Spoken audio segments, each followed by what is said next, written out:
Good morning, good afternoon, good evening. आप सभी का फिर से एक बार स्वागत है मेरे पॉडकास्ट ब्रूटली ऑनेस्ट में। दोस्तों, बंगाल की मिट्टी में ऐसे कई लीडर्स जन्मे, पर एक नाम इतिहास के पन्नों में ऐसा भी है जिसे सिर्फ एक लीडर कहना उचित नहीं होगा। वो सिर्फ एक नाम नहीं था, एक जुनून था।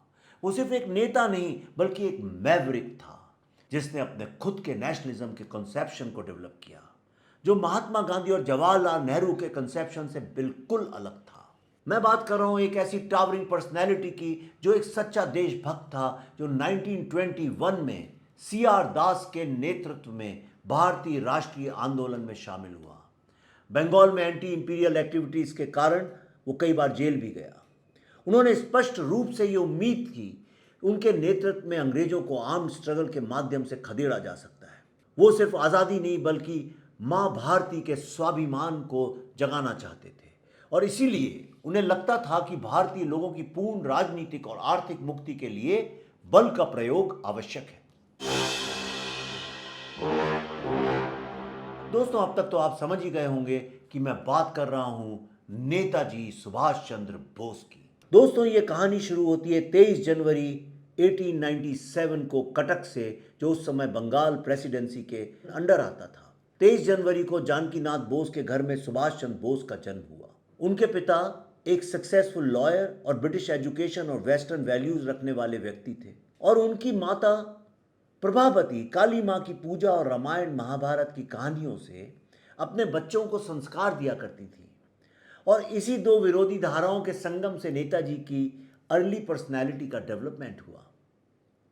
पिता की तर्कशीलता और मां की आध्यात्मिकता ने उन्हें संवेदनशील और जागरूक बनाया। नेताजी का अर्ली एजुकेशन एक मिशनरी स्कूल में हुआ, जहां उन्हें इंग्लिश, लैटिन और ब्रिटिश इतिहास पढ़ाया जाता था, लेकिन उनका मन तो भारतीय मिट्टी से जुड़ा था। स्पोर्ट्स की जगह गार्डनिंग, पशु पक्षियों से प्रेम, गरीबों के लिए करुणा, ये उनकी मां से मिले संस्कारों का असर था।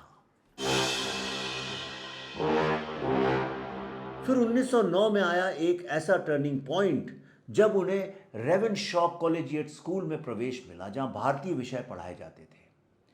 यहां वे रामकृष्ण परमहंस की भक्ति, स्वामी विवेकानंद की विचारधारा और बंकिम चंद्र चटर्जी की आनंद मठ से प्रभावित हुए, और पहली बार उनके दिल में वंदे मातरम का गीत गूंज उठा, और राष्ट्र को मां मानने की भावना ने उनके अंदर तीव्र जन्म लिया। लेकिन उनके पिता की इच्छा थी कि बेटा ब्रिटिश सरकार के इंडियन सिविल सर्विसेज का ऑफिसर बने, और इसलिए सुभाष चंद्र बोस को भेजा गया इंग्लैंड, और वहां एग्जाम में 4th रैंक में आए वो। पर उनका मन नहीं माना। 1921 में उन्होंने आगे के एग्जाम्स ना देने का निर्णय लिया और अपने भाई को पत्र लिख के बताया कि वे अपने देश की आज़ादी की लड़ाई लड़ना चाहते हैं, ना कि एक गुलामी की जिंदगी जीना। इसके बाद वे भारत लौट आए और अपनी जिंदगी भारत की आज़ादी के नाम कर दी। 16 जुलाई 1921 को भारत लौट के वे सबसे पहले गांधी जी से मिले, पर उनके स्ट्रिक्ट नॉन वायलेंस मूवमेंट से वे सहमत नहीं हुए। इसके बाद उन्होंने चुना चित्तरंजन दास का साथ, जो अग्रेसिव नेशनलिज्म की सोच रखने वाले नेता थे।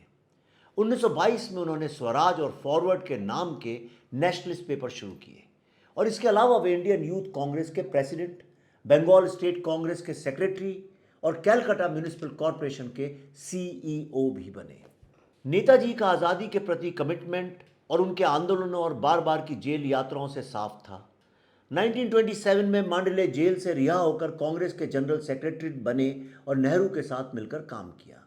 वे तेज कार्रवाई करने में विश्वास रखते थे, जो हमेशा गांधी जी की आइडियोलॉजी को चैलेंज किया करती थी। 1930 में नेताजी मोस्टली यूरोप में रहे।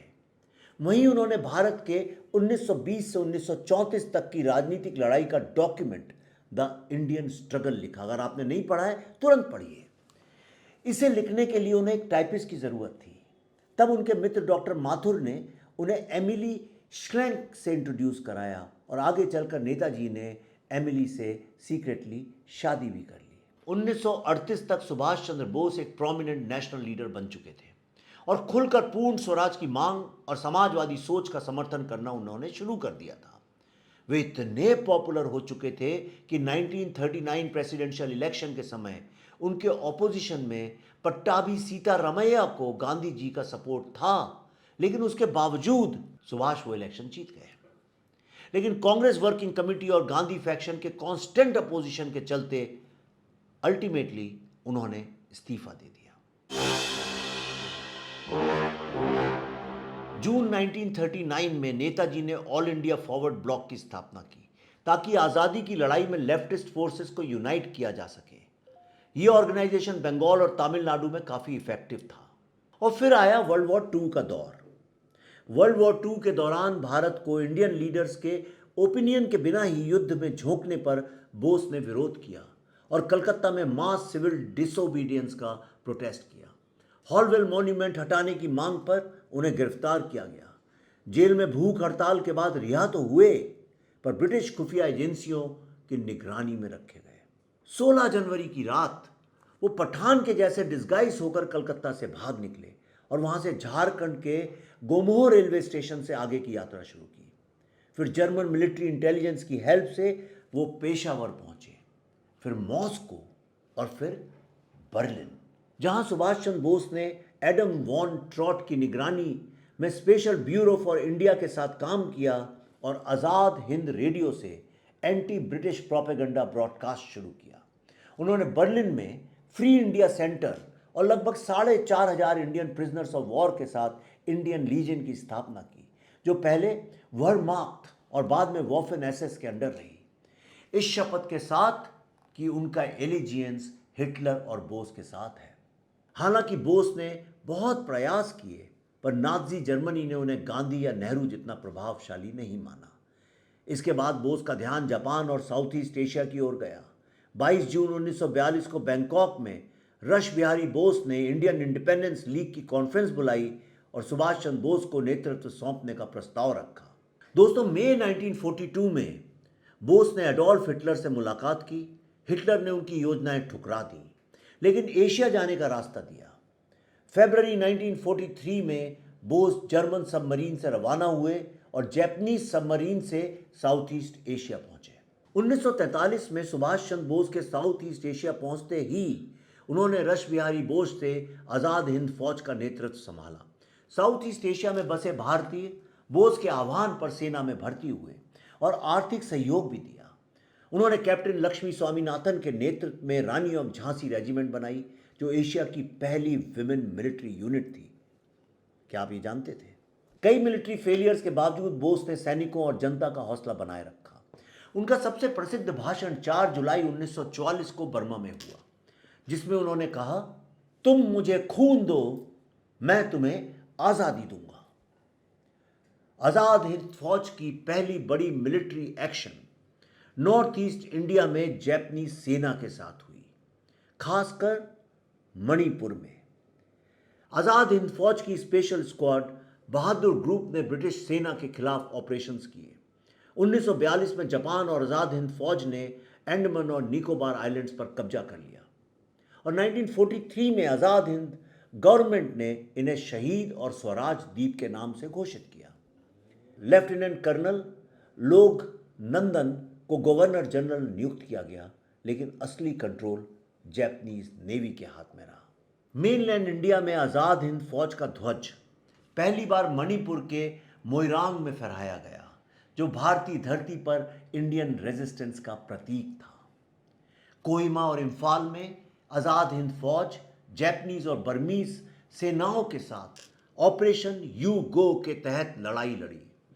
इसी दौरान बोस ने पहली बार महात्मा गांधी को फादर ऑफ द नेशन कहकर उनसे आशीर्वाद मांगा। लेकिन इन लड़ाइयों में एक्सिस पावर्स हार गए और इंडिया में पैर जमाने की उम्मीद खत्म हो गई। आईएनए ने बर्मा में मेकितिल्ला, मांडले, पैगू आदि जगहों पर लड़ाई जारी रखी, लेकिन रंगून गिरते ही आज़ाद हिंद गवर्नमेंट की ताकत भी खत्म हो गई। कई आईएनए सैनिकों ने सरेंडर किया, कुछ मलेशिया और थाईलैंड चले गए। 1945 में जापान की हार के बाद आज़ाद हिंद फौज के सैनिक पकड़े गए और उन्हें भारत लाकर उन पर मुकदमे चलाए गए। 22 अगस्त 1945 को टोक्यो रेडियो ने अनाउंसमेंट किया कि 18 अगस्त को ताइवान में एक प्लेन क्रैश में नेताजी की मृत्यु हो गई और इसी के साथ क्लासलेस सोसाइटी और स्टेट सोशलिज्म का एक सपना भी समाप्त हो गया। नवंबर 1945 में आईएनए के प्रेम सहगल, शाहनवाज खान और गुरबख्श ढिल्लों पर देशद्रोह के मुकदमे शुरू हुए। इन मुकदमों से देश भर में देशभक्ति की लहर दौड़ गई।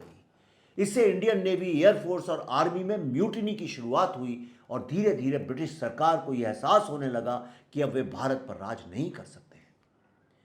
भले ही आज़ाद हिंद फौज सीधे ब्रिटिश गवर्नमेंट को भारत से नहीं निकाल पाई, लेकिन बोस का उद्देश्य जो जनता को जगाना और ब्रिटिश शासन के खिलाफ रेजिस्टेंस बनाना था, वो पूरी तरह से सफल हुआ। दोस्तों, नेताजी का जीवन भले ही अधूरा रहा, लेकिन उनकी क्रांति अधूरी नहीं रही। वे स्वतंत्रता संग्राम के अंतिम पड़ाव में हर युवा के भीतर एक आग की तरह जल रहे थे। उन्होंने हमें सिखाया कि आज़ादी भीख से नहीं, खून और बलिदान से मिलती है।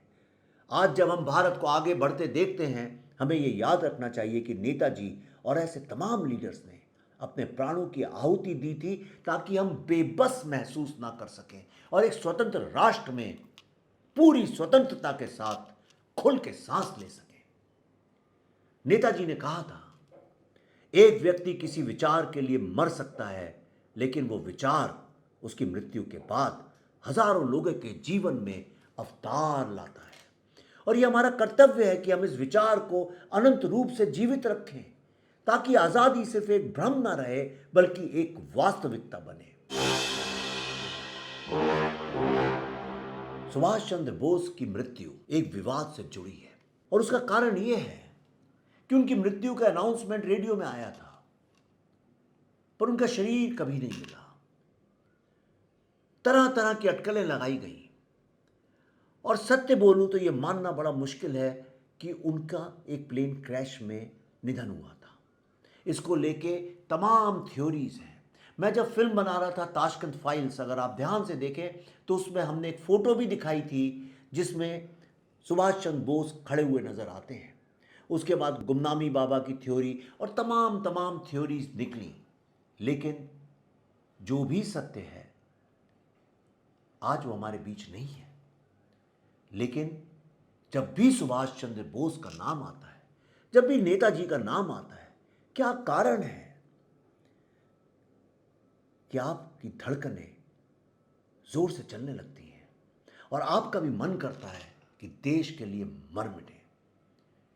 जीवन हो तो नेताजी जैसा हो। दोस्तों, आपने अपना समय निकालकर मुझे सुना, उसके लिए बहुत धन्यवाद।